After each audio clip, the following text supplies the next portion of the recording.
Hello दोस्तों, जय हिंद। Welcome back to new video. तो आज के वीडियो में हम लोग डिस्कस करने वाले हैं अपना रागा का प्रैक्टिस सेट।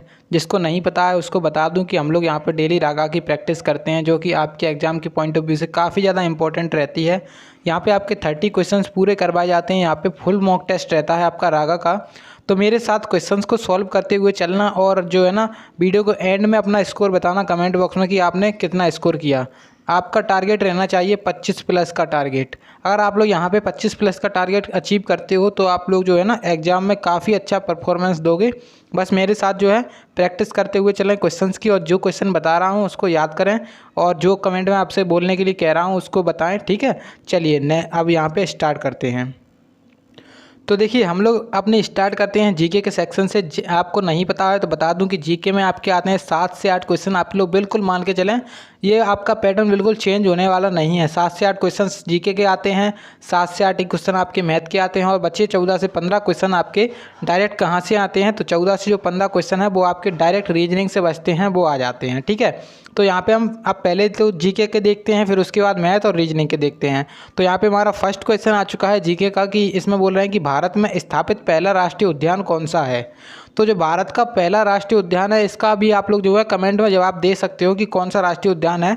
तो इसका आंसर क्या होगा, जो भारत का फर्स्ट नेशनल पार्क है वो कौन सा है, तो Jim Corbett national park. Jim Corbett national park है भारत का पहला राष्ट्रीय उद्यान। अब आपसे पूछा जाए कि किस राज्य में स्थित है, तो ये है अपना उत्तराखंड में।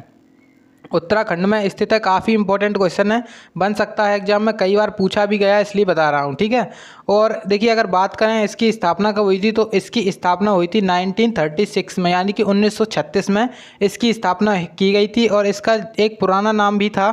इसका पुराना नाम क्या था, हैली नेशनल पार्क। ठीक है, हैली नेशनल पार्क। तो आपसे क्वेश्चन पूछा जाए कि हैली नेशनल पार्क किस राज्य में स्थित है, तो आप कंफ्यूज नहीं होना, उत्तराखंडी आंसर लगाना। लेकिन आपसे तो पूछेगा नहीं, आपसे ये पूछेगा कि जिम कॉर्बेट राष्ट्रीय उद्यान का पुराना नाम क्या था, या फिर आपसे पूछेगा कि हैली नेशनल पार्क का नया नाम क्या है।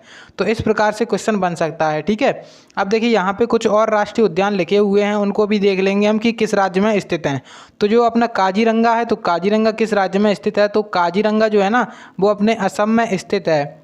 इससे एक संबंधित क्वेश्चन भी बन सकता है कि जो काजीरंगा है वो किसके लिए फेमस है, तो एक सींग वाले गेंडे के लिए काजीरंगा फेमस है। ठीक है, एक सींग वाला जो गेंडा होता है उसके लिए काजीरंगा राष्ट्रीय उद्यान फेमस है। उसके बाद देखिए गिर राष्ट्रीय उद्यान की अगर हम बात करें, तो गिर राष्ट्रीय उद्यान है अपना कहाँ पर, तो गिर राष्ट्रीय उद्यान है अपना गुजरात में। गुजरात में। ठीक है, ये किसके लिए फेमस है, तो ये भी किसी के लिए फेमस है। ये है एशियाई शेरों के लिए फेमस। एशियाई शेर होते हैं उनके लिए फेमस है, पूरे विश्व में यहीं पर एशियाई शेर पाए जाते हैं। ठीक है, उसके बाद देखिए नेक्स्ट है हमारे पास कि कान्हा राष्ट्रीय उद्यान। तो कान्हा राष्ट्रीय उद्यान कहाँ पर है, मध्य प्रदेश में स्थित है। मध्य प्रदेश में और भी राष्ट्रीय उद्यान है, जैसे हो गया आपका बांधवगढ़, पेंच पन्ना राष्ट्रीय उद्यान, बांधवगढ़ हो गया, कान्हा हो गया, सतपुड़ा हो गया। ये सारे के सारे इंपॉर्टेंट हैं, इनको याद कर लेना, काफ़ी ज़्यादा इंपॉर्टेंट है। ठीक है, चलिए अब नेक्स्ट क्वेश्चन की तरफ बढ़ते हैं। हमारा नेक्स्ट क्वेश्चन यहाँ पे आ चुका है, और इसमें कह रहे हैं कि 2 बार माउंट एवरेस्ट पर चढ़ने वाली दुनिया की पहली महिला कौन सी है।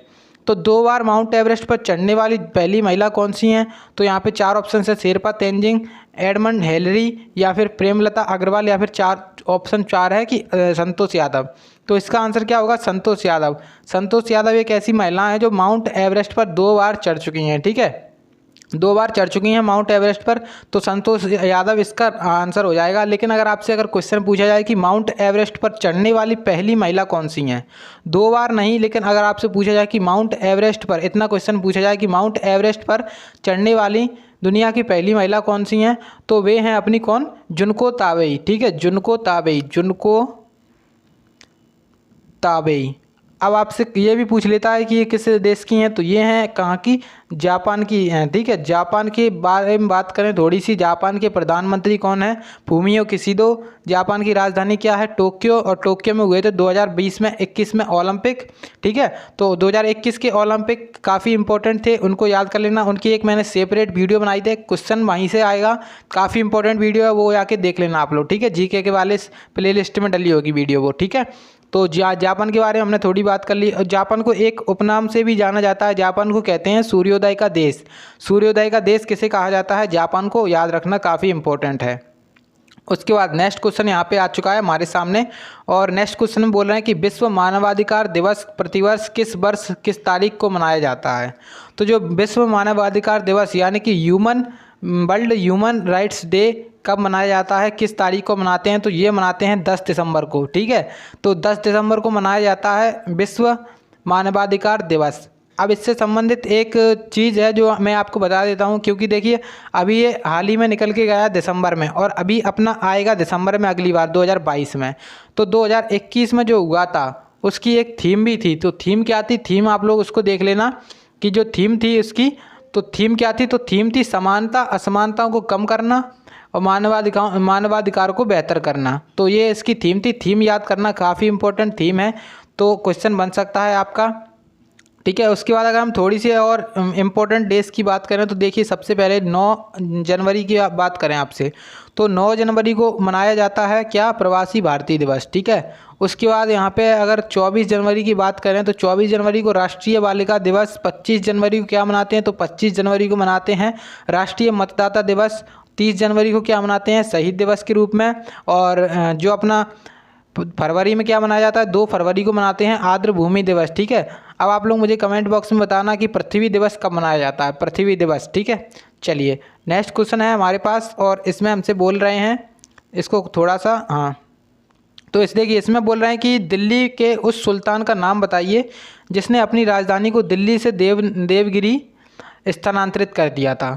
तो दिल्ली का वह सुल्तान कौन था जिसने अपनी राजधानी को दिल्ली से देवगिरी स्थानांतरित कर दिया। तो इसका आंसर क्या होगा, तो इसका आंसर होने वाला है मोहम्मद बिन तुगलक। मोहम्मद बिन तुगलक जो थे उन्होंने अपनी जो राजधानी थी उसको दिल्ली से देवगिरी कर दिया था। ठीक है, अब आप लोग मुझे बताना कि दिल्ली से अपनी राजधानी को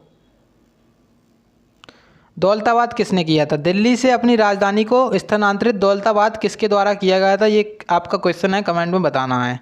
चलिए नेक्स्ट क्वेश्चन हमारे सामने है, और इसमें हमसे पूछा जा रहा है कि निम्नलिखित में से किस देश की राजधानी और देश का नाम समान है। तो यहाँ पे 4 ऑप्शन है, कुवैत, सिंगापुर, मैक्सिको या फिर ऑप्शन डी उपरोक्त सभी। तो जो है ना, जो अपना कुवैत है, सिंगापुर है, मैक्सिको है, इनके नाम हैं देश के और उनकी देश की राजधानी है वो एकदम समान है। तो ऑप्शन नंबर डी इसका राइट आंसर हो जाएगा। देखिए कुवैत की राजधानी अगर आपसे पूछी जाए तो कुवैत की राजधानी है कुवैत सिटी लगा दो आप लोग बस, सिटी। उसके बाद सिंगापुर, तो सिंगापुर की राजधानी है सिंगापुर सिटी। उसके बाद अगर मैक्सिको की पूछा जाए तो मैक्सिको सिटी। तो इस प्रकार से है ना, ये सारे के सारे एक जैसे हैं। तो यहाँ पे यही क्वेश्चन पूछा गया है कि किस देश की राजधानी और देश का नाम समान है, तो ये सारे के सारे एक जैसे हो जाएंगे। तो ऑप्शन नंबर डी वाला इसका राइट आंसर होगा। तो देखिए अगर आप लोगों को वीडियो अच्छी लग रही है तो प्लीज़ लाइक ज़रूर कर देना, काफ़ी ज़्यादा मेहनत लगती है वीडियोस बनाने में। उसके बाद नेक्स्ट क्वेश्चन हमारे पास है। नेक्स्ट क्वेश्चन हम बोल रहे हैं कि भारत में व्हाट्सएप के विकल्प के रूप में शुरू किए गए इंस्टेंट मैसेजिंग ऐप का नाम क्या है, ये बताना है। तो जो है ना, ये पिछली 2020 का क्वेश्चन है, क्योंकि ये 2020 का मैंने प्रैक्टिस सेट लिया है तो वहाँ से क्वेश्चन आया है। और यहाँ पे बोल रहे हैं कि भारत में व्हाट्सएप के विकल्प के रूप में शुरू किया गया एक इंस्टेंट मैसेजिंग ऐप, उसका नाम क्या है। तो उसका नाम था संदेश नाम का एक ऐप था जिसको स्टार्ट किया गया था अगस्त 2020 में। अगस्त 2020 में स्टार्ट किया गया था। तो यहाँ पे इसका आंसर हो जाएगा संदेश नाम का व्हाट्सएप का एक विकल्प यानी कि ऑप्शनल ऐप था। ठीक है, चलिए अब यहाँ पे हमारे हो चुके हैं सारे के सारे क्वेश्चंस पूरे। अब एक क्वेश्चंस और बचा है, इसका देखेंगे हम कि इसका आंसर क्या रहने वाला। तो इसमें देखिए क्वेश्चन में बोल रहे हैं हमसे कि माइकल फेल्प्स किस निम्नलिखित में से किस खेल से संबंधित हैं। तो जो माइकल फेल्प्स है ना, यहाँ पे 4 ऑप्शन है, जिम्नास्टिक, मुक्केबाजी, साइकिलिंग या फिर तैराकी। तो यहाँ पे इसका आंसर क्या होगा, जो माइकल फेल्प्स हैं इनका संबंध है तैराकी से। ठीक है, तैराकी से हैं। आप देखिए भारत के कुछ इंपॉर्टेंट हैं, मैं उसके नाम बता देता हूं। जैसे अपने बजरंग पुनिया हो गए, तो बजरंग पुनिया का संबंध किससे है, तो बजरंग पुनिया का संबंध है कुश्ती से। और जैसे अपनी साइना नेहवाल हो गई और पीवी सिंधु हो गई, पीवी सिंधु का संबंध किससे है, तो पीवी सिंधु का संबंध है बैडमिंटन से। उसके बाद अगर आपसे पूछा जाए कि मीराबाई चानू, तो मीराबाई चानू का संबंध है भारोत्तोलन से। और उसके बाद अगर बजरंग पूनिया की बात करें तो बजरंग पूनिया कुश्ती से, पीवी सिंधु मैं बता चुका हूं बैडमिंटन से है। और मैरी कॉम का संबंध किससे है, तो मैरी कॉम का संबंध है बॉक्सिंग से। क्वेश्चन बन सकता है यहाँ से कि इसमें से किसका संबंध किस खेल से है। ठीक है, तो यहाँ पे हो चुके हैं हमारे अब जीके के क्वेश्चंस पूरे। अब हम स्टार्ट करेंगे अपने मैथ और रीजनिंग के क्वेश्चंस को, ठीक है। चलिए, तो देखिए हमारे सामने अब आ चुका है रीजनिंग का फर्स्ट क्वेश्चन। इसमें हमसे बोल रहा है कि निम्नलिखित प्रश्न में दिए गए विकल्पों में से संबंधित अक्षर का चयन करें। यहाँ पे इन्होंने लिखा है रोड को TNCC करके और लाइव का पूछा है कि इसको क्या लिखेंगे। तो रोड को सबसे पहले हम देखेंगे ROAD। मेरे साथ आप लोग इसको सॉल्व करते हुए चलें, TNCC। तो देखिए यहाँ पे जो R है उसको क्या लिखा है, T लिखा है। R होता है अपना 18 पे और T होता है अपना 20 पे। तो यहाँ पे क्या किया है, +2 किया है। उसके बाद O अपना होता है 15 नंबर पे और N होता है 14 पे। यहाँ पे -1 किया है, ठीक है। पहले में क्या किया है, +2 किया है, दूसरे में -1 किया है। उसके बाद C, अगर थर्ड वाले में देखें तो A आता है 1 पे, C आता है कितने पे, 3 पे। तो यहाँ पर भी +2 किया है। तो यहाँ पर जब देखेंगे D और C तो यहाँ पर -1 किया है। तो अब हमें सीरीज पता चल गई कि क्या सीरीज है। तो जैसे पहले में +2 कर रहे हैं, दूसरे में -1 कर रहे हैं, फिर तीसरे में +2 कर रहे हैं, फिर चौथे में क्या कर रहे हैं, -1। तो इस प्रकार से जो सीरीज है वो चल रही है। अब इस प्रकार से हम देखेंगे कि लाइव को क्या लिखेंगे। तो LIVE लाइव को जैसे हमने देखा तो लाइव जैसे आता है हमारा L 12 पे, 12 में 2 जोड़ेंगे 14 और 14 पे आएगा N जैसे ही आया तो हमारे 2 ऑप्शन वैसे ही चलेगा, ठीक है।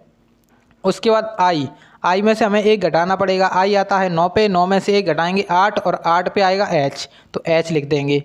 और उसके बाद V में देखा हमने तो V कितने नंबर पे आता है, तो V हमारा आता है कितने नंबर पे, 22 पे। 22 में 2 ऐड करेंगे तो 24 हो जाएगा और 24 पे आता है अपना X, ठीक है। उसके बाद E में घटाना पड़ेगा 1। E आता है 5 नंबर पे, 5 में से 1 घटाएंगे 4 और 4 में जो 4 के चौथे नंबर पे कौन सा आता है, तो चौथे नंबर पे आता है D, ठीक है। तो D आएगा चौथे नंबर पे। तो NHXD ऑप्शन नंबर जो C वाला है वो इसका राइट आंसर हो जाएगा, ठीक है। चलिए नेक्स्ट क्वेश्चन देखते हैं। तो नेक्स्ट क्वेश्चन है सीरीज चैप्टर से। सीरीज चैप्टर से आपका बिल्कुल क्वेश्चन बनेगा, बिल्कुल मान के चलें 101% क्वेश्चन आना है यहाँ से। तो देखिए सबसे पहले तो हम इसमें देखते हैं कि इसमें क्या कर रहे हैं। तो 212 को लिखेंगे पहले, तो फिर उसके बाद इन्होंने किया है 200, फिर उसके बाद 176, फिर उसके बाद 140, फिर क्वेश्चन मार्क। देखिए यहाँ पे सबसे बढ़िया अच्छा तरीका है डिफरेंस मेथड का। डिफरेंस ले लीजिए, इसका काम हो जाएगा। तो जब हम इसमें डिफरेंस देखेंगे तो यहाँ पे इन्होंने किया है 12 को घटाया है, ठीक है। उसके बाद अगर हमने इनका डिफरेंस देखा तो यहाँ पे जब देखा तो 10 में से 6 गया 4, यहाँ पे 24 को घटाया है। फिर उसके बाद अगर हमने इन दोनों का डिफरेंस देखा तो इन दोनों में क्या किया है, यहाँ पे 36 घटाया गया है, चेक कर सकते हो आप लोग, ठीक है। तो यहाँ पे कितना घटाया गया है, 36 घटाया गया है, ठीक है। तो अब हम क्या करेंगे, अब हमें दिख गया है सीरीज के क्या चल रही है, 12 का जो है ना टेबल चल रही है, 12 दूनी 24, 12 तिये 36, अब आएगा 12 चौके 48। मतलब अब जो डिफरेंस आएगा वो 48 आएगा, यानी कि अब 140 में से हमें 48 घटाना पड़ेगा। तो 140 में से 48 घटाएंगे तो 140 में से 48 जाएगा जब हमारा, तो कितना बचेगा, 92 बचेगा, ठीक है। 92 बचेगा। ऑप्शन नंबर कौन सा है, B वाला हो जाएगा इसका राइट आंसर, ठीक है। चलिए अब हम देखते हैं अपने नेक्स्ट क्वेश्चन को। तो नेक्स्ट क्वेश्चन भी काफ़ी ज़्यादा अच्छा है और इसको भी सॉल्व करने की कोशिश करिए और हम देखते हैं इसको सॉल्व करके। देखिए सबसे पहले इन्होंने क्या लिखा है, F और I को लिखा है इन्होंने 54। उसके बाद BAT बैट को क्या लिखा है, 40 लिखा है। तो हमसे पूछ रहे हैं कि डेयर का कोड क्या होगा। तो देखिए सबसे पहले जब हमने देखा F आता है अपना 6 पे, I आता है अपना 9 पे। तो जब अगर हम इनका मल्टीप्लाई कर देंगे तो 6 निम में हो जाएगा 54, मतलब यहाँ पे इनका मल्टीप्लाई किया है। अब इसमें हम देखेंगे इसका करके, तो B आता है अपना 2 पे, A आता है 1 पे और T आता है 20 पे। अगर इनका मल्टीप्लाई करेंगे तो 20 दूनी हो जाएगा 40, ये भी बिल्कुल सही है। तो मतलब ये लॉजिक लगाना, हमें सारे के नंबर लिख लेने हैं, उन सारों को आपस में मल्टीप्लाई कर देना, ठीक है। अब डेयर को देखेंगे हम, तो DARE जैसे हमारा E आता है 5 पे, R आता है 18 पे, A आता है 1 पे, D आता है 4 पे, ठीक है। तो अब इनका मल्टीप्लाई करेंगे तो 18 चौके 72 और 72 पंजे कितना होगा, तो 72 पंजे हो जाएगा अपना कितना, 360। देख लेते हैं हम करके, 72 × 5, ठीक है। 5 दूनी हो जाएगा 10, 5 सत्ते 35 और 1 36, यानी कि 360 ही हमारा राइट आंसर है। ऑप्शन नंबर C वाला जो है ना वो इसका राइट आंसर हो जाएगा बिल्कुल, ठीक है। चलिए अब देखते हैं नेक्स्ट क्वेश्चन को। तो नेक्स्ट क्वेश्चन आपका दिशा और दूरी चैप्टर से है। ये क्वेश्चन कई बार कठिन पूछ लेते हैं, कई बार सरल पूछ लेते हैं, तो आपको सारे के सारे प्रैक्टिस में करवाता हूँ। कई बार सरल भी आ जाता है क्वेश्चन, कई बार कठिन भी आ जाता है। तो देखिए यहाँ पे बस इस चैप्टर से क्वेश्चन तो बनना है, मान के चलें। और एक चैप्टर है ब्लड रिलेशन, वहाँ से भी क्वेश्चन बनेगा बिल्कुल। तो देखिए यहाँ पे बोला जा रहा है कि यहाँ पे A B के उत्तर में है, तो ए और बी के उत्तर में है। तो देखिए सबसे पहले तो हमें दिशा पता होनी चाहिए इसमें। तो यहाँ पे होती है ईस्ट, यहाँ पे होती है वेस्ट, यहाँ पे होती है नॉर्थ और यहाँ पे होती है साउथ। अब हमसे क्या कह रहे हैं, ए बी के उत्तर में है, तो बी का उत्तर कौन सा होगा, बी का उत्तर होगा ए, और यहाँ पर ए है।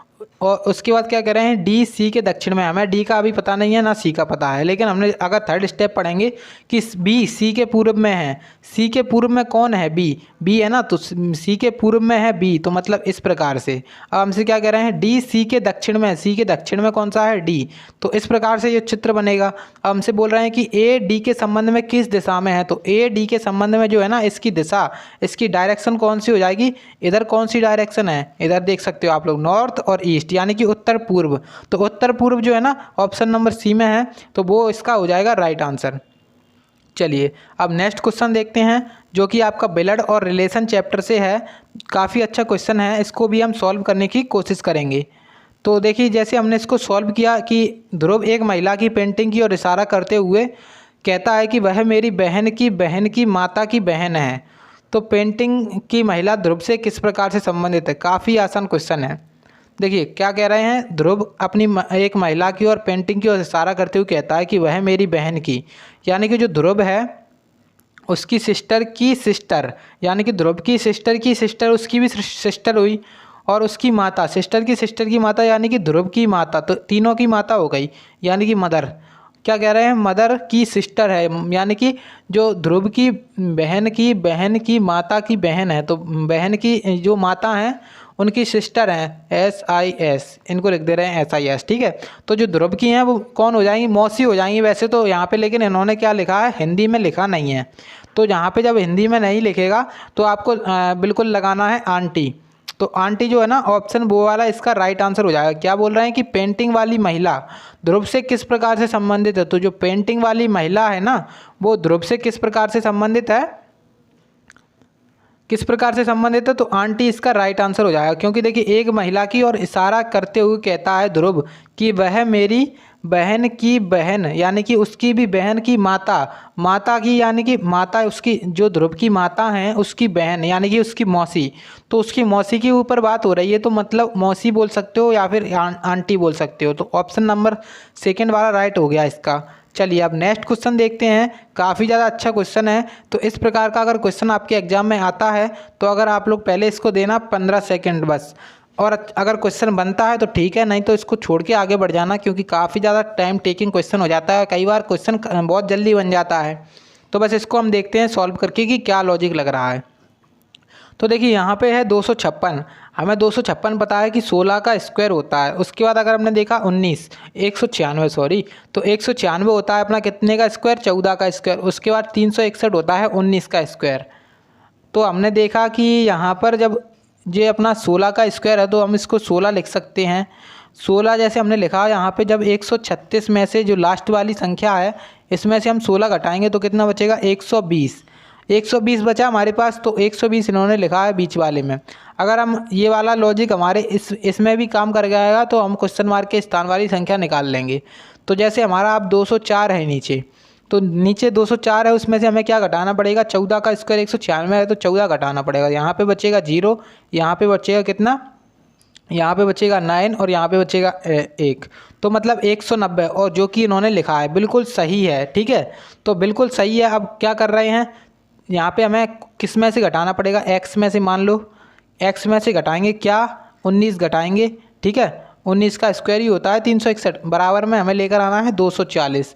तो x का मान कितना आ जाएगा, 240 और 19 हो जाएगा 259 आ जाएगा x का मान। तो यहाँ पे जो है ना क्वेश्चन मार्क के स्थान पर 259 आ जाएगा। ऑप्शन नंबर डी वाला राइट आंसर हो जाएगा इसका, ठीक है। चलिए अब नेक्स्ट क्वेश्चन देखते हैं। काफ़ी अच्छा है क्वेश्चन, तो रैंकिंग चैप्टर से है और क्वेश्चन अच्छा भी है। तो देखिए इसको सॉल्व करके देखते हैं और बड़े ही अच्छे से सॉल्व करेंगे इसको। देखिए यहाँ पे बोल रहे हैं कि 50 छात्रों की एक पंक्ति में सभी उत्तर की दिशा में सम्मुख हैं। जो सारे के सारे हैं वो अपने नॉर्थ दिशा में मुँह करके हुए बैठे हैं एक लाइन में।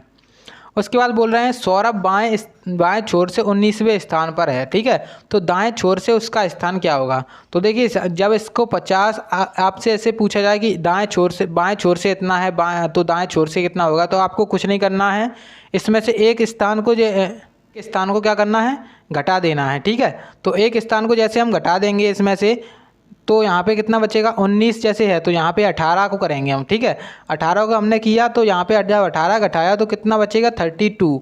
तो 32 है ना, इसका दाएं से स्थान हो जाएगा। 32 इसका दाएं से स्थान हो गया, तो ऑप्शन नंबर यहाँ पे कौन सा राइट आंसर हो जाएगा, 32 इसका राइट आंसर हो जाएगा ऑप्शन नंबर बी वाला। ठीक है, चलिए अब देखते हैं अपने नेक्स्ट क्वेश्चन को। तो नेक्स्ट क्वेश्चन में हमसे बोल रहे हैं कि यदि आने वाले कल के बाद का दिन सोमवार है तो बीते हुए कल के पहले 11 दिन पहले कौन सा दिन था। तो देखिए ऐसे क्वेश्चन से आए तो जब ऐसा क्वेश्चन आए तो इसको कैसे सॉल्व करें, तो जो इसमें जितने भी दिन दिए गए हैं उसको सारे के सारे ऐड कर देंगे और उनके ऑड डेज निकाल लेंगे। तो देखिए आने वाला कल एक दिन हो गया, आने वाले कल के बाद का दिन तो एक दिन हो गया, प्लस कितना दिन हो गया, एक दिन और हो जाएगा। ठीक है, तो एक दिन ये वाला हो गया। अब हमसे क्या कह रहे हैं कि बीते हुए कल के, तो बीता हुआ कल एक और हो गया, और उसके बाद क्या कह रहे हैं, बीता हुआ कल के 11 दिन पहले, तो 11 दिन एक और ऐड कर देंगे तो कितना हो जाएगा, 11 3 हो जाएगा 14। इसमें जब ऑड डेज निकालेंगे तो 7 से डिवाइड कर देंगे तो 7 दूनी 14, जीरो बचेगा शेषफल। तो शेषफल जैसे ही जीरो बचता है तो मतलब जो है ना सोमवार था तो सोमवार का सोमवार ही रहेगा, क्योंकि जब हमारा जो ऑड डेज है उसकी संख्या अगर जीरो है तो जीरो का मतलब है जो दिन है वही दिन रहेगा। तो यहाँ पे ऑप्शन नंबर बी वाला हमारा इसका राइट आंसर हो जाएगा। चलिए अब हम देखते हैं अपने नेक्स्ट क्वेश्चन को, जो कि अच्छा क्वेश्चन है काफ़ी ज़्यादा।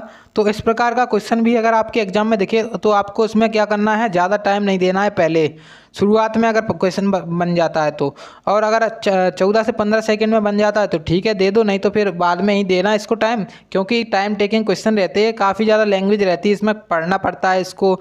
तो देखिए अब हम इसको सॉल्व करते हैं। इसमें क्या बोल रहे हैं, MNOPQRS। ठीक है, तो ये सारे के सारे 7 लोग हैं और जो कि उत्तर की दिशा की ओर बैठे हैं एक पंक्ति में। उसके बाद कह रहे हैं कि M और S के बीच में 3 लोग बैठे हैं, या फिर 3 कुर्सियां हैं, सॉरी 3 कुर्सी बताई, 7 कुर्सी बताई गई हैं यहाँ पे हमने। तो M और S के बीच में बता रहे हैं 7 कुर्सी हैं, तो M और S 1 2 3 कुर्सियाँ किसके बीच में, M और S के बीच में, हमने यहाँ पे मान लिया। उसके बाद कह रहे हैं ना तो M और ना ही P किसी छोर पर हैं। ठीक है, तो इनके पहले भी कुछ लोग होंगे, इनके पहले भी कुछ लोग होंगे। तो 1 2 3 4 5 6 7 बन गए, सिचुएशन बिल्कुल बन गए। अब हमें क्या कह रहे हैं कि M और N के बीच में 2 कुर्सियां हैं। जैसे M और N के बीच में 2 कुर्सियां हैं तो 1 2 तो N आ जाएगा यहाँ पे अपना। ठीक है, N आ गया यहाँ पर। उसके बाद हमसे क्या कह रहे हैं, तो अगली स्टेप को पढ़ेंगे कि P और Q, P Q के दाईं ओर है। तो जैसे हमने P Q के दाईं ओर है तो P Q के दाईं ओर है, किधर भी हो सकता है, और हमसे कहा गया है कि P किसी भी छोर पर नहीं है। तो P किसी भी छोर पर नहीं है तो मतलब यहाँ पे अगर हम Q को बनाएंगे तो यहाँ पे P बनाना पड़ेगा। ये कहा नहीं गया कि जस्ट दाईं ओर है। ठीक है, अभी हम इसको नहीं लिखेंगे। तो बस हमें इतना पता है कि P Q के दाईं ओर है। और उसके बाद हमसे देखिए क्या कह रहे हैं, तो देखिए यहाँ पर जब हमने देखा कि अगली स्टेप में इन्होंने क्या किया है, तो जैसे यहाँ पे देखा P Q के दाईं ओर है और एक कुर्सी P और Q के बीच में रखी गई है। तो मतलब हमें पता चल गया P जैसे Q यहाँ पे आ जाएगा तो एक कुर्सी ये बीच में रखी गई है तो यहाँ पे आ जाएगा P। ठीक है, उसके बाद बचा गया S को O के दाईं ओर रखा गया है। S को O के दाईं ओर रखा गया है तो मतलब O आएगा यहाँ पे। तो बचा एक कौन सा, बचा एक अपना R। ठीक है, जैसे ही R बच गया हमारे पास तो बस हो गया हमारा सारे का सारा कंप्लीट चित्र। अब हमें क्या करना है इसमें, देखिए अब हमें यहाँ पे करना है, क्या करना है यहाँ पे, अब हमसे बोल रहे हैं कि O और Q के बीच में कितनी कुर्सियाँ रखी गई हैं। तो जो O और Q के बीच में कितनी कुर्सियाँ रखी गई हैं, तो O और जो Q के बीच में, देखिए Q और O के बीच में 2 कुर्सियाँ रखी गई हैं, M और P। तो ऑप्शन नंबर जो डी है वो वाला राइट आंसर हो जाएगा, O और Q के बीच में 2 कुर्सियाँ रखी गई हैं। चलिए अब देखते हैं अपने नेक्स्ट क्वेश्चन को। ये क्वेश्चन काफ़ी ज़्यादा अच्छा है, तो इस प्रकार के क्वेश्चन को भी आपको सबसे लास्ट में करना है, क्योंकि आपको क्या करना पड़ता है, इसमें सारे के सारे ऑप्शंस में अपने मान को रख के चेक करना पड़ता है। तो इससे सारे आपको ऑप्शन चेक करने पड़ेंगे, और अगर आपकी किस्मत अच्छी है तो पहला ही वाला आपका आंसर हो जाएगा। तो देखिए यहाँ पे हमने पहला ऑप्शन उठाया और यहाँ पे बोल रहे हैं कि प्लस का अर्थ डिवाइड है, तो यहाँ पे 60 यानी कि प्लस है तो यहाँ पे हो जाएगा डिवाइड बाई 3। उसके बाद माइनस का अर्थ क्या बोल रहे हैं, तो माइनस का अर्थ है प्लस, तो +20। और डिवाइड का अर्थ क्या बोल रहे हैं, डिवाइड का अर्थ है माइनस, और माइनस यहाँ पे 10। और जो गुणा का अर्थ है, तो गुणा का अर्थ क्या है, गुणा ही है, तो बराबर में लेकर आना है 20। ठीक है, तो जब हमने इसका डिवाइड किया तो यहाँ पे हो गया 20 बार, और +20 और -10 दूनी 20, बराबर में लेकर आना है 20। तो 20 और 20 हो जाएंगे 40, और 40 में से 20 जाएगा, 20 ही बचेगा, और बराबर में लेकर आना था 20, तो दोनों हो गए बराबर। तो मतलब ये वाला हमारा हो गया बिल्कुल सही। तो ऑप्शन नंबर फर्स्ट वाला ही इसका राइट आंसर हो गया, और भी चेक करने की ज़रूरत नहीं पड़ी। तो इसमें आपकी किस्मत अच्छी निकल गई, लेकिन आपके एग्जाम में अच्छी किस्मत नहीं निकलती है। ठीक है, चलिए अब देखते हैं। पहले तो हम देखेंगे मैथ के क्वेश्चंस को, उसके बाद हम अपने किसके देखेंगे, नॉन वर्बल वाले क्वेश्चंस।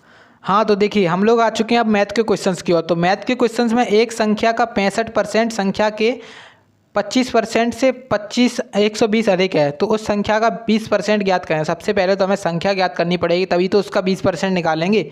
तो संख्या का 65% है, मान लो आपकी संख्या है x, इसका 65% 65% उस संख्या के 25% से 120 अधिक है, तो मतलब इनका डिफरेंस, संख्या का 25% और संख्या का 65%, इनका डिफरेंस दिया गया हमें 120। तो यहाँ पे संख्या का जो 25% है उसका यहाँ पे घटा देंगे, और कितना दिया गया है 120। उसके बाद हमसे क्या कह रहे हैं, बस इसको सॉल्व करना है बस खाली। तो 65% में से 25% जाएगा, कितना बचेगा 40%। तो मतलब संख्या का 40% कितने के बराबर है, 120 के बराबर, तो 4 तिया हो जाएगा 12। तो संख्या निकल के आ जाएगी x बराबर 300। तो 300 जैसे संख्या निकल के आई, लेकिन हमसे बोल क्या रहे हैं, उस संख्या का 20%, यानी कि 300 का 20%। तो 20% निकालेंगे तो यहाँ पे 2 जीरो चले जाएंगे, तो यहाँ पे आ जाएगा 60 यहाँ पे आ जाएगा आंसर आपका ऑप्शन नंबर फर्स्ट वाला जो है ना, ए वाला, वो हो जाएगा आपका राइट आंसर। ठीक है, चलिए अब देखते हैं अपने नेक्स्ट क्वेश्चन को। तो नेक्स्ट क्वेश्चन भी काफ़ी ज़्यादा अच्छा क्वेश्चन है, जो आपको सिंप्लीफिकेशन से दिया गया है। तो आपको है ना इसमें सिंपल करना है, क्वेश्चन को सिंप्लीफाई करना है, सरल कीजिए। तो देखिए यहाँ पे जो है ना, सबसे पहले 5, यहाँ पे बोर्ड मास के तरीके से नियम लगाएंगे अपना। 5 के बाद है 65 दिख रहा है आपको, और उसमें डिवाइड करना है 13 का। तो यहाँ पे जब बीच में पॉइंट लगा है तो कितना हो जाएगा, जब इसका डिवाइड करेंगे तो 5 माइनस 0 पॉइंट कितना हो जाएगा, 13 पंजे 65। ठीक है, उसके बाद अगर हम इनका मल्टीप्लाई करें तो यहाँ पे बीच में तो प्लस है, उसके बाद यहाँ पे मल्टीप्लाई है, क्योंकि मल्टीप्लाई क्या होता है आपका, पहले होता है डिवाइड, फिर उसके बाद होता है मल्टीप्लाई। तो 23 गुणा 8 करेंगे हम, तो यहाँ पे 184 आएगा, और तो यहाँ पे जो मल्टीप्लाई आएगा 1.84 आएगा, प्लस 0.4। तो बस इन सभी को ऐड कर देंगे और इसको घटा देंगे, हमारा आंसर आ जाएगा। तो देखिए हमने 5 को लिख सकते हैं क्या 5.00, उससे कोई फ़र्क नहीं पड़ेगा। और उसके बाद 1.84 और उसके बाद 0.4, इन सभी को ऐड करना है। तो 0.4 को 0 लिख सकते हैं। ठीक है, तो देखिए यहाँ पे जब आएगा 8 2 यहाँ पे 4 8 4 12 की एक आंसर लगी है 7.24। तो 7.24 आया, 7.24 आया। अब इसमें से हमें क्या घटाना था, इसमें से घटाना था हमें 0.5। 0.5 को 0.50 भी लिख सकते हैं। तो अब इसमें से घटाएंगे तो यहाँ पे बचेगा 4, 12 में से गया 5, तो कितना बचेगा 7 बचेगा, और यहाँ पे बचेगा 6। तो 6.75 आ जाएगा। ऑप्शन नंबर जो बी वाला है वो राइट आंसर हो जाएगा इसका। ठीक है, चलिए अब देखते हैं अपने नेक्स्ट क्वेश्चन को। तो नेक्स्ट क्वेश्चन भी काफ़ी ज़्यादा अच्छा है। यहाँ पे परसेंटेज से दिया गया है आपको कि बताना है आपको कि कितना परसेंट व्यक्ति, देखिए क्वेश्चन को पढ़ लेते हैं फिर देख लेते हैं कि क्या हो रहा है। एक कंपनी में पुरुष और औरत का अनुपात 2:3 है। जैसे आपको मैन और वुमेन का रेशियो दिया गया है कि 2:3 है। यदि 25% पुरुष तथा 30% महिला स्नातक हैं, यानी कि जो 25% मैन और 30% जो वुमेन है वो हैं स्नातक यानी कि ग्रेजुएट हैं, तो कंपनी में गैर ग्रेजुएट यानी कि नॉन ग्रेजुएट व्यक्तियों की प्रतिशत ज्ञात करें। तो सबसे पहले देखिए मैन और वुमेन का रेशियो हमें दिया गया है कितना, 2:3। इसको हम कुछ भी लिख सकते हैं, 200 मान लो या फिर 2000 मान लो, क्योंकि रेशियो में तो हम कुछ भी मान सकते हैं। तो हमने यहाँ पे 200 और 300 मान लिया। ठीक है, उसके बाद हमसे क्या कह रहे हैं, यदि 25% पुरुष तथा 30% महिला स्नातक हैं। यहाँ पे हमें कितना दिया गया है, 200 दिया गया है। 200 में से खाली 25% ही है ना, ऐसे जो मैन हैं वो केवल ग्रेजुएट हैं। तो कितने बचेंगे, 75% बचेंगे, यानी कि 200 का हमें निकालना पड़ेगा 75%। 200 का हमें 75% निकालना पड़ेगा, जो कि हैं नॉन ग्रेजुएट, तो यहाँ पे इसका क्या हो जाएगा, इसका हो जाएगा कितना 150, ठीक है। उसके बाद अगर हम 300 की निकालें, 300 का कितना परसेंट निकालना पड़ेगा हमें, देखिए अगर 30% महिलाएं ग्रेजुएट हैं तो 70% ऐसी बचेंगी जो नॉन ग्रेजुएट हैं। जब इसको हम करेंगे तो यहाँ पे बचेगा 210, ठीक है। अब 210 हमें क्या निकालना है, कंपनी में नॉन ग्रेजुएट व्यक्तियों का प्रतिशत निकालना है, मतलब हमें टोटल प्रतिशत निकालना है कितना है। तो टोटल कितना होगा, ये हैं 150 और ये हैं 210, 150 और 210 कितने होंगे, तो 150 और 210 जब हमने जोड़ा तो यहाँ पे आएगा 6 3 360 हैं। 360 ऐसे व्यक्ति हैं जो नॉन ग्रेजुएट हैं, लेकिन हमारे पास टोटल व्यक्ति कितने थे, यहाँ पे हमने माना था 200 और यहाँ पे हमने माना था 300, तो 200 और 300 हो गए 500। तो 500 में से 360 व्यक्ति ऐसे हैं जो अपने नॉन ग्रेजुएट हैं। अब इसका परसेंट कैसे निकालते हैं, यहाँ पे 100 का मल्टीप्लाई कर देते हैं और परसेंट निकल आता है। तो बस इसको यहाँ से डिवाइड करेंगे और यहाँ पे मान निकाल लेंगे। तो देखिए जब हमने यहाँ पे मान निकाला तो कितना आया, तो 5 सत्ते आया 35, यहाँ पे 5 दूनी 10, मतलब 72% ऐसे लोग हैं जो नॉन ग्रेजुएट हैं। तो ऑप्शन नंबर कौन सा, डी वाला राइट आंसर हो जाएगा इसका, ठीक है। चलिए अब देखते हैं अपने नेक्स्ट क्वेश्चन को। तो नेक्स्ट क्वेश्चन काफ़ी ज़्यादा अच्छा है। तो देखिए यहाँ पे बोल रहे हैं कि दो संख्याएं 3:2 के अनुपात में यदि उनका एलसीएम 240 है तो संख्याएं, दोनों संख्याओं में से छोटी संख्या ज्ञात करें। तो देखिए हमें यहाँ पे क्या दिया गया है, एलसीएम दिया गया है 240, तो 3 और 2 का भी हम एलसीएम ले लेंगे, यहाँ पे फर्स्ट संख्या और सेकंड संख्या। तो 3 और 2 का एलसीएम कितना आएगा, यहाँ पे आएगा 6। 6 को अनुपात में दी गई है संख्या, तो यहाँ पे हम 6x मान लेंगे, ठीक है। 6x बराबर हमें दिया गया है 240, उसका जब हमने डिवाइड किया 6 चौके 24, x का मान आ गया 40। अब हमसे क्या बोल रहे हैं कि जो छोटी संख्या है वह याद करें। तो छोटी संख्या देखिए 2x है, 2 का जब हमने मल्टीप्लाई किया 2 × 40 तो कितना आया, 40 दूनी 80, तो 80 वाला है ना राइट आंसर हो जाएगा, ऑप्शन नंबर सेकंड वाला इसका राइट आंसर, ठीक है। चलिए अब देखते हैं अपने नेक्स्ट क्वेश्चन को। ये भी क्वेश्चन काफ़ी ज़्यादा अच्छा है। तो यहाँ पे देखिए बोल रहे हैं कि 10 किताबें 8 रुपये में खरीदी गई थी और 8 किताबें 10 रुपये में बेची गई थी, तो लाभ परसेंट बताइए। तो देखिए यहाँ पे हमें निकालना पड़ता है क्या, इनकी एक किताब की कीमत।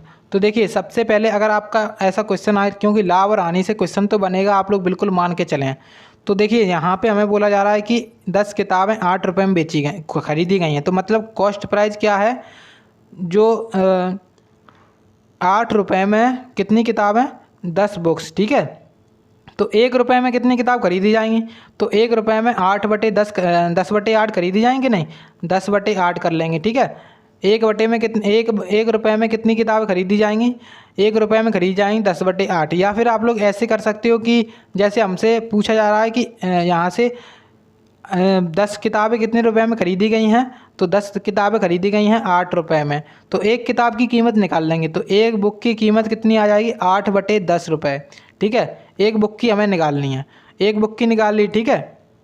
उसके बाद एसपी यानी कि सेलिंग प्राइस, अब हमसे क्या बोल रहे हैं कि 8 किताबें 10 रुपये में बेची गई हैं, 8 किताबें 10 रुपये में बेची गई हैं, तो 8 किताबें 8 बुक्स हैं कितने रुपए में बेची गई हैं, 10 रुपये में। तो एक बुक की कीमत यहाँ से भी निकाल लेंगे, तो एक बुक की कीमत हो जाएगी 10/8, ठीक है। तो मतलब हमारा सीपी कितना हो गया 8/10 और एसपी कितना हो गया, जैसे सीपी हो गया हमारा 8/10 और एसपी क्या हो गया, एसपी हो गया हमारा 10/8। तो अब हमें क्या करना है, लाभ प्रतिशत निकालना है, तो बस लाभ प्रतिशत निकाल लेंगे बस बहुत आसानी से।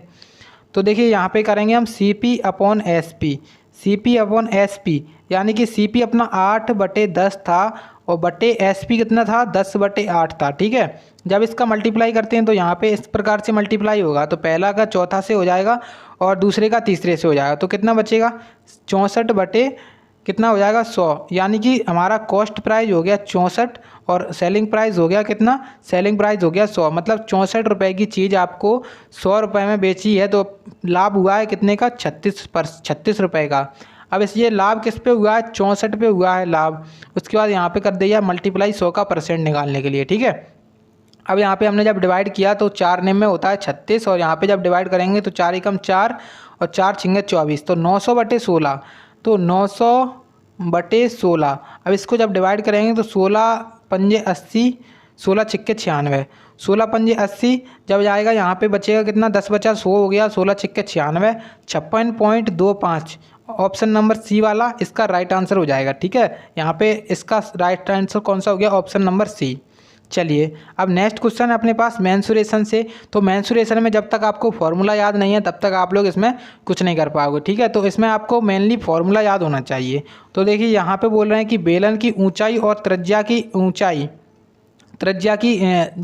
बेलन की ऊंचाई और त्रिज्या क्रमशः 8 सेंटीमीटर और 6 सेंटीमीटर दी गई है। तो बेलन का पृष्ठीय क्षेत्रफल ज्ञात करें। तो देखिए हमें तो सबसे पहले फॉर्मूला पता होना चाहिए बेलन का पृष्ठीय क्षेत्रफल का। तो इसका फॉर्मूला क्या होता है? तो इसका फॉर्मूला होता है 2πr into are plus H. तो इस प्रकार से फॉर्मूला होता है बेलन का पृष्ठीय क्षेत्रफल का। तो बस इसमें लगा देंगे हम और अपना आंसर निकाल लेंगे। तो 2 इंटू पाई का मान रखेंगे 22/7 इंटू आर का मान कितना है 6 है। उसके बाद यहाँ पे हमसे आर प्लस एच यानी कि 6 + 8 कितना हो जाएगा? तो 6 + 8 हो जाएगा हमारे पास कितना 14। तो बस हमने इसको डायरेक्ट लिख लिया। अब 7 से जब इसको डिवाइड किया तो 2 बार चला गया। अब इसको मल्टीप्लाई करना है कितना 2 इंटू 22 इंटू 6 इंटू 2। तो 22 दूनी 44, 44 दूनी 88, 88 इंटू 6। तो 88 इंटू 6 करेंगे तो 8 6 48 हो जाएगा। उसके बाद फिर से 8 6 48 और 4 हो जाएगा 52। तो यहाँ पे 528 इसका राइट आंसर हो जाएगा। अब ऑप्शन नंबर जो डी वाला है वो हमारा सही दिख रहा है, वो हो गया राइट आंसर इसका, ठीक है। तो इस प्रकार से राइट आंसर हो गया ऑप्शन नंबर डी। चलिए अब नेक्स्ट क्वेश्चन है आपका त्रिकोणमिति से। काफ़ी अच्छा क्वेश्चन है, इसको सॉल्व करने की कोशिश करना। तो देखिए यहाँ पे बोल रहे हैं कि साइन 13 थीटा का मान कॉस 25 डिग्री के बराबर है। तो यहाँ पे 0 डिग्री से थीटा का मान बोल रहे हैं कि 0 डिग्री से बड़ा है और 90 डिग्री से छोटा है। तो थीटा का मान बताइए। तो देखिए यहाँ पे हमें cos 25 को क्या लिख सकते हैं? देखिए सबसे पहले तो यहाँ पे इन्होंने साइन 13 थीटा, ठीक है, साइन 13 इंटू थीटा बराबर cos को क्या लिख सकते हैं? Sine 90 minus theta. तो साइन 90 माइनस 90 में से कितना करेंगे कि घटाएंगे कि 25 आ जाए। तो 90 में से घटाएंगे 65, तो 65 घटाएंगे तो हमारा आ जाएगा 25, ठीक है। तो इस प्रकार से हमारा क्या बचेगा? साइन से साइन कट गया तो 13 थीटा बराबर हो गया 90 में से घटाया, सॉरी यहाँ पे जो है ना 25 आएगा, 25 आएगा, ठीक है। तो 25 आया यहाँ पे, क्योंकि यहाँ पे तभी तो cos 25 डिग्री आएगा। तो साइन 90 माइनस थीटा होता है cos थीटा। तो देखिए यहाँ पे आया 13 थीटा और यहाँ पे बचेगा 65। 90 में से 25 घटाया तो 65। अब यहाँ से काट देंगे तो जो थीटा है अपना उसका मान आ जाएगा 13 पंजे 65। और कौन सा ऑप्शन है? तो थीटा का मान हो गया 5 डिग्री, ऑप्शन नंबर सी वाला राइट आंसर। चलिए अब नेक्स्ट क्वेश्चन है जो कि मैथ का लास्ट क्वेश्चन है, उसके बाद हम करेंगे नॉन वर्बल वाले क्वेश्चन को। तो देखिए यहाँ पे बोल रहे हैं कि अगर एक सिक्का 3 बार फेंका जाता है तो कम से कम एक हेड प्राप्त करने की संभावना क्या होगी? देखिए जब आपके सामने कोई सिक्का आए उसमें कितने भी बार उछालो आप उसकी टोटल कंडीशन कैसे निकालोगे? तो सिक्के में कितने फलक होते हैं? एक इस साइड एक इस साइड। जैसे आपका ये सिक्का है, एक इधर होता है एक इधर होता है, मतलब एक हेड होता है एक होता है टेल। तो एक सिक्के को 3 बार फेंका गया है। तो यहाँ पे जो अपने एक सिक्के में होते हैं 2 फलक, इसको फेंका गया है 3 बार, तो इसका क्यूब कर देंगे तो कितना हो जाएगा? यहाँ पे हो जाएगा 8, यानी कि जो टोटल कंडीशन बनेंगी वो 8 बनेंगी। और अगर आपसे पूछा जाता कि एक सिक्को जो 4 बार फेंका गया तो यहाँ पे इसका 4 बार कर लेते तो कितना हो जाता? 16 हो जाता कंडीशन टोटल। लेकिन हमसे बोल रहे हैं कि 3 बार फेंका गया है तो जो अपॉन में आएगा वो अपनी आएगी 8। तो 2 ऑप्शन हमारे चले गए वैसे ही। फिर उसके बाद हमसे क्या कह रहे हैं कि एक सिक्के को फेंका गया है कितने बार फेंका गया है? 3 बार। तो यहाँ पर टोटल कंडीशन बनी 8 और कम से कम एक हेड प्राप्त होने की संभावना खोजिए, यानी कि जैसे कम से कम एक हेड प्राप्त होने की संभावना।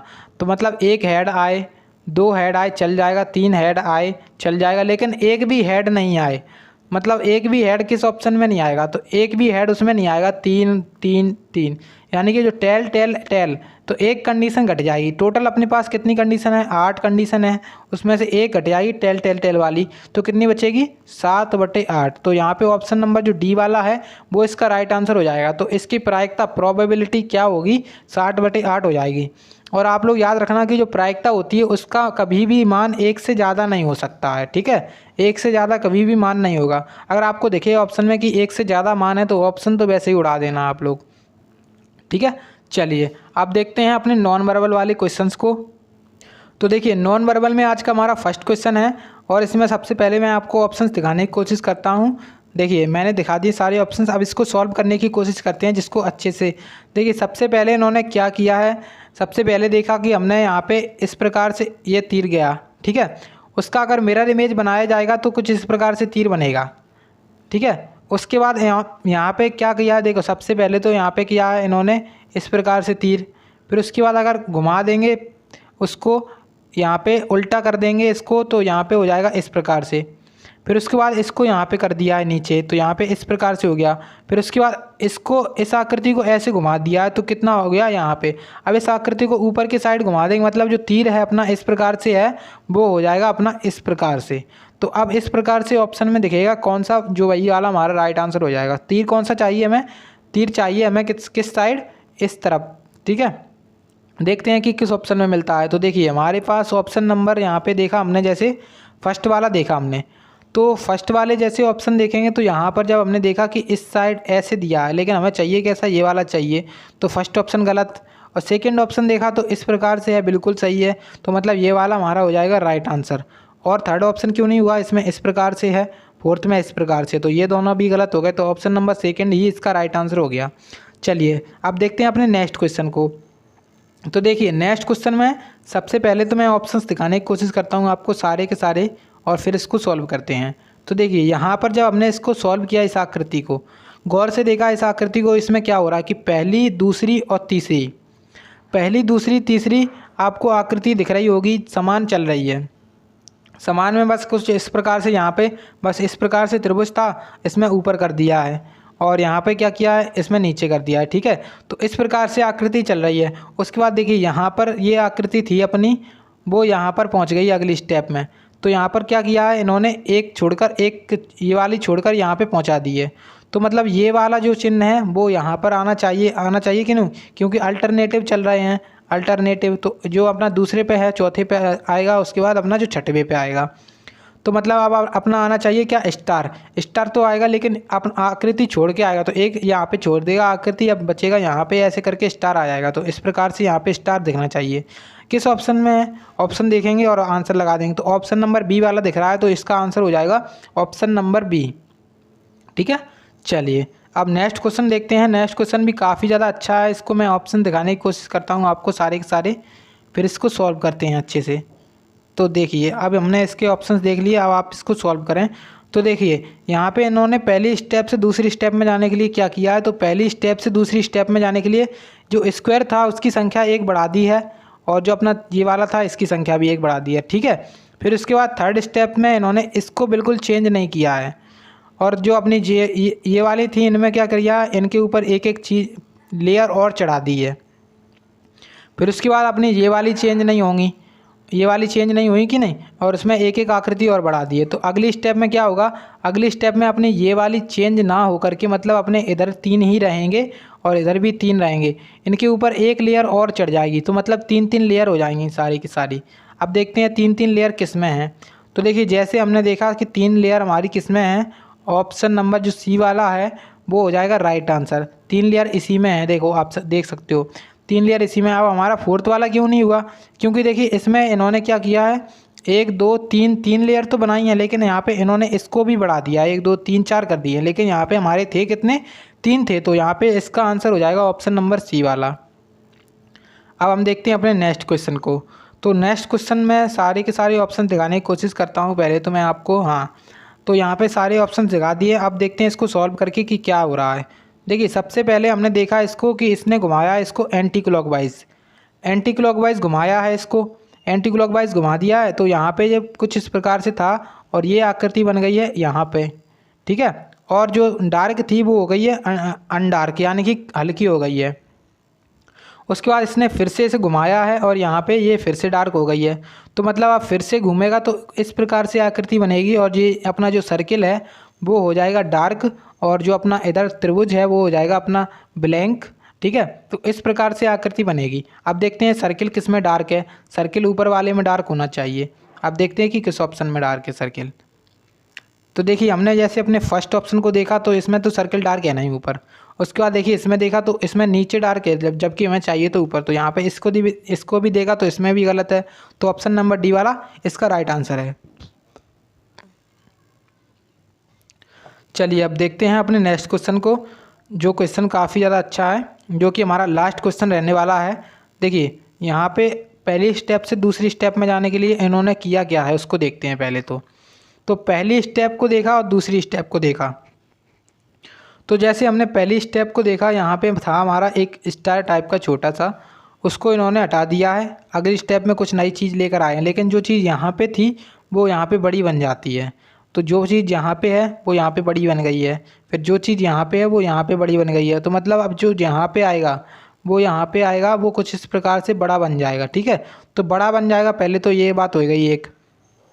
उसके बाद जैसे अपनी आकृति थी ये वाली यहाँ पर थी, तो अगली स्टेप में जैसे यहाँ पे बड़ी हो गई है, फिर उसके बाद अगली स्टेप में यहाँ पे पहुँच गई है। ये वाली थी वो यहाँ पे पहुँच गई है। तो मतलब ये वाली चीज़ है ना यहाँ पे आ जाएगी, मतलब त्रिभुज आएगा अपने कॉर्नर पे। उसके बाद अपनी आकृति आएगी कुछ ऐसी यहाँ पे बड़ी सी, और जो अपना ये वाला यहाँ पे क्या नई चीज़ बननी चाहिए कुछ। अब देखते हैं कि किस ऑप्शन में दिख रहा है मुझे त्रिभुज। तो देखिए यहाँ पे सारे के सारे ऑप्शन में नहीं दिख रहे हैं त्रिभुज, मुझे दिख रहा है खाली ऑप्शन नंबर इसमें और इसमें। तो यहाँ पे दो ऑप्शन हमारे वैसे चले गए। उसके बाद अगर हमने देखा कि इसमें यहाँ पे कुछ ऐसी प्रकार की हमें आकृति चाहिए थी इसमें, और इन्होंने कुछ अलग ही बना दिया, तो ये वाला भी गलत हो गया। तो ऑप्शन नंबर इसका हो गया फर्स्ट वाला राइट आंसर। ठीक है, तो यहाँ पे हो चुके हमारे सारे के सारे क्वेश्चंस कंप्लीट। आप लोग कमेंट में अपने स्कोर्स को बताना कि आपने कितना स्कोर किया, और वीडियो को पूरा एंड तक वॉच करने के लिए थैंक यू। और वीडियो अच्छी लगी हो तो प्लीज़ वीडियो को लाइक करना और चैनल को सब्सक्राइब करके बेल नोटिफिकेशन को ऑन कर लेना, और वीडियो को दोस्तों के साथ शेयर करना। इसकी PDF टेलीग्राम चैनल पर मिल जाएगी, टेलीग्राम का लिंक डिस्क्रिप्शन बॉक्स में है। मिलते हैं अगले वीडियो में, तब तक के लिए जय हिंद जय भारत।